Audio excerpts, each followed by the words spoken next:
Hi, welcome to another Power Principle of Life. Dr. Berin Gilfillan here, and we're in a series called the Power Principles of Life. They all begin with the letter P, and this is a mentoring moment. We do these to try and extract principles that we can impart to you that will give you some basic foundations to build upon your life. And so today's principle is called the power of policy. And policy is something which is so critical to everything that's in life. You know, we're in a political environment, we're in a social environment, and it's not the issue of somebody's wonderful rhetoric that they can basically say, we're defending democracy, they've got all these terms that make everything sound so nice and so flowery, and that they have so many good intentions, but they mask everything behind what their real intentions are. And the issue that you have to always get to the heart of is, what's your policy? What's the policy that you have concerning these different areas? Well, I'll start by just defining policy. There's just a few different ones I want to bring. There's actually many in the dictionaries, but I'm just going to extract two or three here that I think that would be helpful. The first one is very short, that I thought was just succinct and really got to the heart of it. It says, to regulate by laws, to reduce to order. To create laws that reduce things to order, so to bring something. So a policy is a good thing. It can be a good thing if it clarifies what you're supposed to be doing, and it clarifies, gives you a law. You don't do this, do this. It creates a policy, and a policy reduces to regulate by laws and to reduce to order. So it creates order and structure. That's wonderful. Webster's actually has a great definition. It says, prudence or wisdom in the management of affairs. So in the management of affairs, policies create the prudence, it's the wisdom that governs the affairs. It creates the policy by which you govern. And then this is a secondary one from Webster. It says, a definite course or method of action selected from among alternatives and in light of given conditions to guide and determine present and future decisions.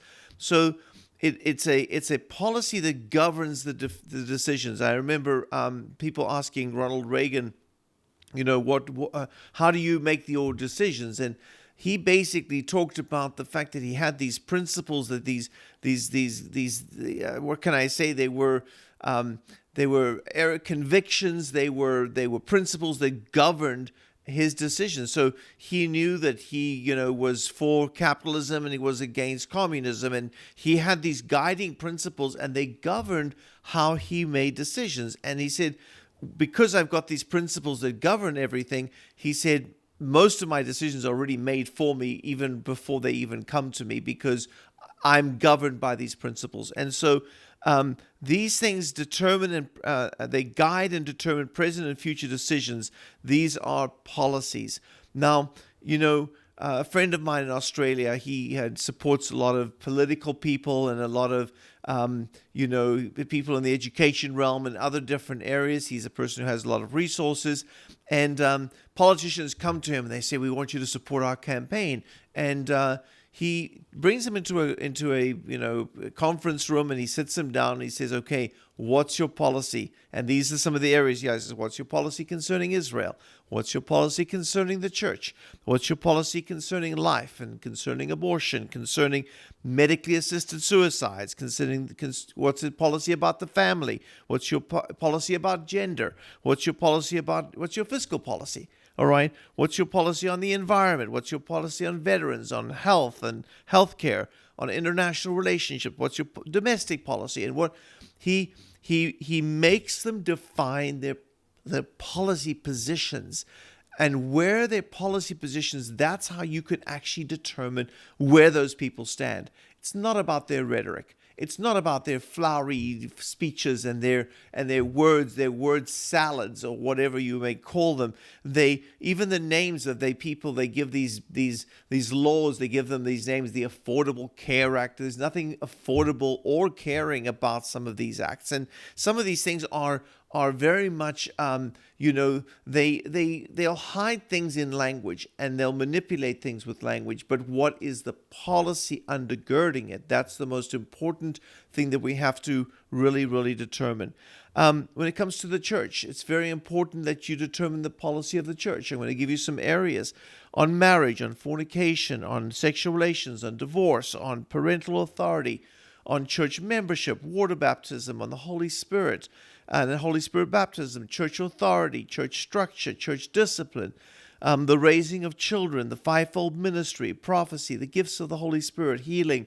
These are policy positions that the church will have, and they'll say, this is what our policy is, this is what we believe, this is our doctrine, this is what we hold to. And the policies that come out of those foundations are very, very important. Now, policies can be used in a lot of positive ways and negative ways. And you see in the Old Testament when the people who were against Daniel in the book of Daniel, we know the story of the lion's den, but these people, they devised a policy that they could trap him. They devised a policy. I'll just read what it says in Daniel chapter 6. It says, all the governors of the kingdom, the administrators and satraps, the counselors and advisors have consulted. They're saying this to the king. They've consulted together to establish a royal statute, to make a firm decree that whoever petitions any god or man for 30 days except you, O king, shall be cast into the den of lions. So they created a policy, and they created a policy to trap. And that's very much what you have to be concerned about, is when policies entrap you, when policies are created. So when Hitler was trying to get the Jews, he first of all created a policy. All Jews have to wear a star. And then he created another policy that Jews had to be in certain districts. And then another policy, Jews couldn't buy property, or whatever it was. He created policies and used the policies to entrap. And that's what we have to be very, very careful of. Policies are king, and they are very, very important. And God establishes his laws to create policies of how to govern, of how to live, of how to relate to your neighbor, how to do life. And policy is a very, very powerful thing. We need to always be aware of the power of policy, because it undergirds the foundations of life. So until next time, I hope you got something from that. Look forward to seeing you then.